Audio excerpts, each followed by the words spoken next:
Au travers de cette première vidéo, nous allons présenter 3 outils utiles lors de la gestion de conflits. 3 outils pour gérer un conflit. La négociation. Le dictionnaire Larousse et Larousse.fr définissent la négociation comme étant un nom féminin désignant les discussions ou pourparlers entre personnes, partenaires sociaux ou représentants qualifiés d'états menés en vue d'aboutir à un accord sur un ou plusieurs problèmes posés. De ce point de vue, la négociation est un outil de gestion de conflit une fois que ce dernier a éclaté. D'un tout autre point de vue, mais pas si différent, la négociation est un processus au travers duquel au moins deux personnes souhaitent atténuer et dans le meilleur des cas éliminer le conflit qui les oppose. Le but de la négociation est de parvenir à un compromis par la communication, la persuasion, la conviction et les concessions mutuelles.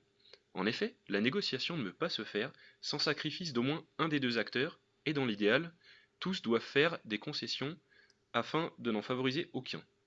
En résumé, la négociation est la prise en charge du conflit, la solution pour concilier les points de vue divergents. La médiation. La médiation est d'après Wikipédia une pratique ou discipline qui vise à définir l'intervention d'un tiers pour faciliter la circulation d'informations, éclaircir ou rétablir des relations. Ce tiers est appelé alors médiateur. Ce que ne nous dit pas cette définition, c'est la mesure dans laquelle doit être facilitée la circulation d'informations, l'éclaircissement ou le rétablissement des relations.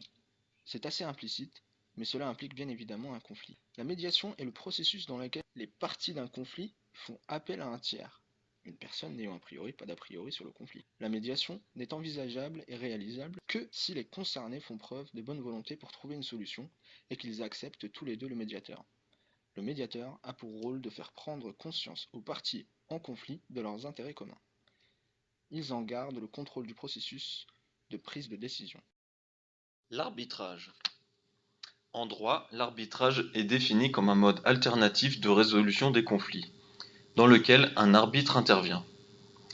L'arbitrage peut être exercé par une personne, une institution, un pouvoir, nommé par les parties pour trancher leurs différends. Il se fonde habituellement sur l'examen des faits et des droits des parties en présence. C'est un processus formel. Il est souvent exercé par 3 arbitres.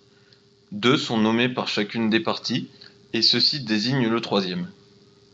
Les arbitres convoquent les parties et les invitent à présenter leurs arguments, avec l'obligation de transmettre leurs documents à l'adversaire. Les arbitres doivent motiver leur décision en expliquant les raisons de leur décision.